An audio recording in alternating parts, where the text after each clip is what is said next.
La voix est avec nous ce matin. C'est Lara Fabian qui est là. Bonjour. Bonjour. Alors ça fait hyper plaisir de vous recevoir pour parler de ce nouvel album. L'album qui s'appelle, je vais le mettre dans le bon sens pour la télé, l'album s'appelle Papillon. Et alors je le dis depuis tout à l'heure, mais c'est un peu une nouvelle Lara Fabian. Parce qu'on a l'habitude de vous entendre être beaucoup dans la démonstration vocale.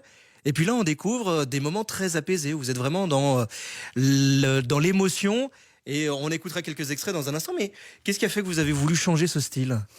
Je n'ai pas vraiment changé mon style. Si vous écoutez l'album au niveau vraiment de l'ADN de ce que j'écris en termes de mélodie ou de texte, je reste vraiment très fidèle à qui je suis. Simplement, ce sont des sons hypnotiques, planants.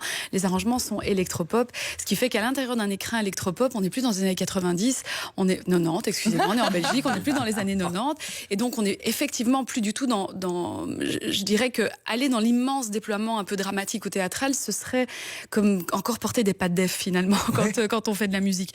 Donc, je pense que c'était important à l'aube de mes 50 ans de faire de la musique contemporaine de mon époque qui était juste et qui était en phase aussi avec ce que j'écoute moi aujourd'hui comme musique simplement. Pousser quand on a une grande voix, c'est devenu ringard en 2019 ? Non, j'ai pas dit ça. J'ai dit qu'on ne mettait plus de pas de def, mais ils sont pas ringards, il y en a des très beaux. Vous écoutez quoi comme musique justement en ce moment ? Justement, des gens qui poussent vachement la voix comme Ariana Grande ou Adele ou des gens comme Ed Sheeran qui chantent super bien ou Brandon Urie, ça c'est mon groupe préféré, Panic! At the Disco. Vous connaissez Panic! At the Disco ? Ça, c'est mon groupe préféré aujourd'hui.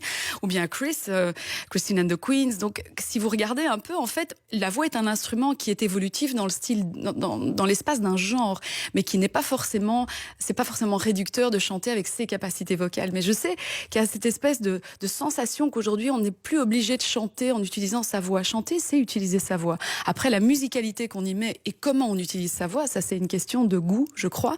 Et puis, c'est le musicien en nous qui le décide en fonction de l'époque dans laquelle il habite, quoi. Et vous le faites très bien sur son nouvel album. Découvrons quelques extraits de l'album. Le dernier single, c'est celui-ci. Ma peau se souviendra de tous ces moments-là. À jamais, je suis à toi. Ça, c'est l'avant-dernier single. Le dernier, Il me semblait bien.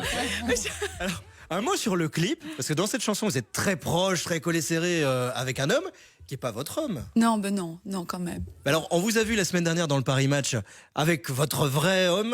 Dans la neige, pas dans un lit. Ah, dans la neige et dans la cuisine aussi. Oui. On vous a vu très proche, très complice. C'est vrai. Il accepte facilement ou pour vous c'est facile ? C'était la première fois qu'on faisait un reportage comme ça en 7 ans quand même. C'était la première fois. On est mariés depuis de nombreuses années maintenant. Et puis on s'était dit que c'était joli, c'était juste. Et puis c'était à la maison, au Québec. Et ça avait, comment dire, c'était pertinent. Puis c'était pas du tout quelque chose qu'on avait fait et refait. Donc ça me paraissait joli et juste de le faire maintenant. Quand vous jouez l'amoureuse d'un autre homme dans un clip, il dit rien ? Alors, vous savez quoi, l'anecdote, elle est rigolote. Il était dans la chambre. Et en plus, ça, c'est ma maison, en fait. Ah oui, dans le clip, c'est votre maison pour moi. Que vous voyez. Ça va faire bizarre, là. Il était dans un état. Et en fait, c'est le garçon. Vous ne savez pas qu'il y avait le tournage, il s'est énervé. Très bien. Et c'est le comédien qui était dans un état. Le pauvre, il n'était pas capable de se détendre. Donc, à un moment donné, mon mari me regarde, il fait « Tu sais quoi, je crois que je vais sortir. » Ça marche pas. Il fait « Ça marche pas. » Le type, il est quoi, ça, que c'est pas beau du tout. Et vous, ça vous fait quelque chose de jouer ces scènes-là au départ. Donc, évidemment. Professeur de piano très sympa, un espagnol très chouette. Vous savez, il y a un moment où on rentre dans la dimension du personnage, on écrit des chansons et même si une part peut être autobiographique, je suis à toi, c'est sûr que je l'ai écrite pour mon mari, mais après ces chansons, elles doivent se désidentifier de nos histoires parce qu'elles doivent être transmises. L'idée d'une chanson pour moi, c'est ça, c'est de la passer au suivant et que le gars ou la fille qui a envie de dire à elle ou lui tu sais quoi, je suis à toi, puisse le faire par le biais d'une chanson. Et si c'est celle-là, c'est super. Vous lui faites valider les chansons qui sont dans l'album ? Vous lui demandez beaucoup son avis ? À qui ? À votre mari ? On partage beaucoup. En fait, on est deux grands communicateurs. On parle énormément de plein de choses. Donc c'est vrai qu'il est très présent dans plein de choses. Mais en fait, il les écoute plus comme quelqu'un qui apprécie ou pas. D'ailleurs, la musique. Il arrive à vous le dire facilement ? J'adore, je trouve ça génial. C'est tellement cool de vivre avec quelqu'un qui vous aime et qui n'est pas condescendant. Et qui vous dira, tu sais quoi, alors là, vraiment, ça Qu'est-ce marche que t'as pas. fait ? Oui, ou bien une photo. Oui, enfin, on le prend pas toujours bien, mais c'est bien d'avoir la franchise de le dire. Mais je trouve que c'est bien, oui, c'est bien de pouvoir dire à la femme qu'on aime, tu sais quoi, ça c'est plus joli, ça te met plus en valeur. Et puis cette chanson-là, j'aime bien, mais bof, ça me touche pas. Je crois que quand on aime quelqu'un, on doit justement être capable de tout lui dire. Et je crois que tout dépend du moment et de la manière.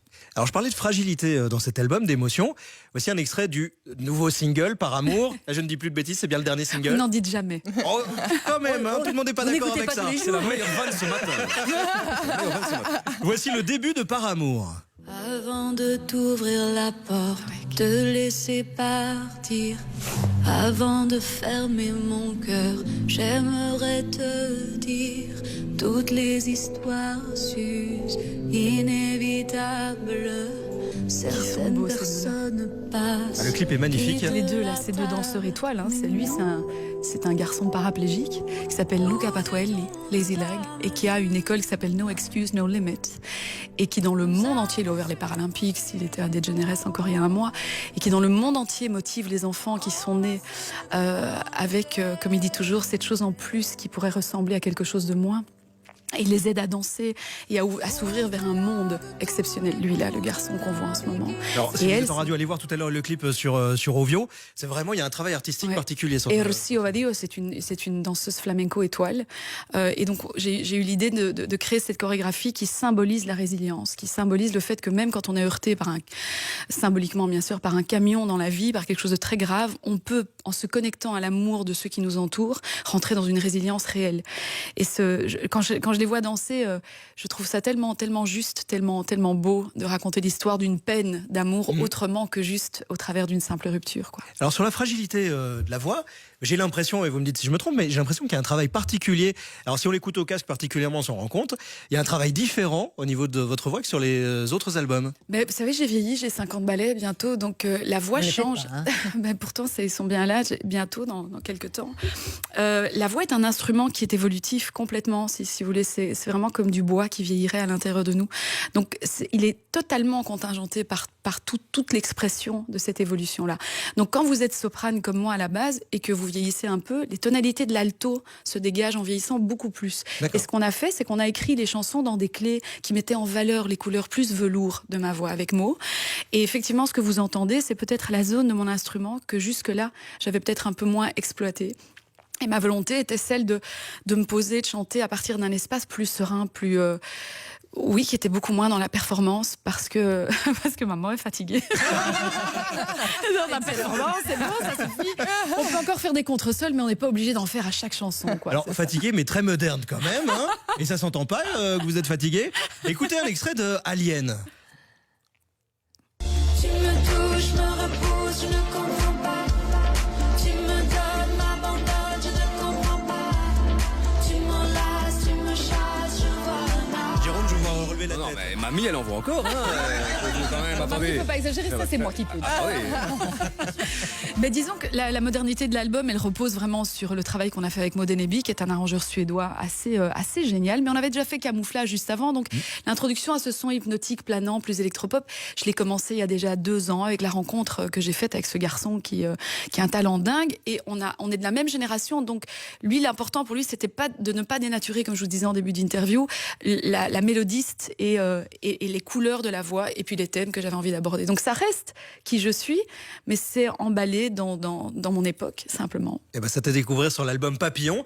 Alors on peut pas vous voir en Belgique dans The Voice, mais au Canada vous Ouais. êtes coach, juré dans La Voix. Ouais. Pourquoi le Canada, la Belgique pas? On vous C'est l'a du- pas proposé ici? Si, on m'a tout proposé à peu près, mais un peu dans le désordre, et toujours à des moments où j'étais en tournée ailleurs. Donc la Ouais. France me l'a proposé au moment où j'étais en tournée dans les pays de l'Est.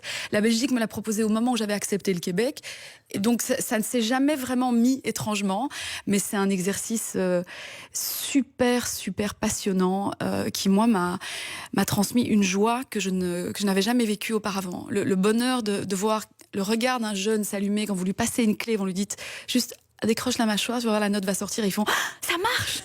Je trouve ça absolument génial. Je me suis vraiment découverte une passion pour la pédagogie et la transmission. Au point de peut-être venir en Belgique être coach dans The Voice chez nous? Au point d'ouvrir une école.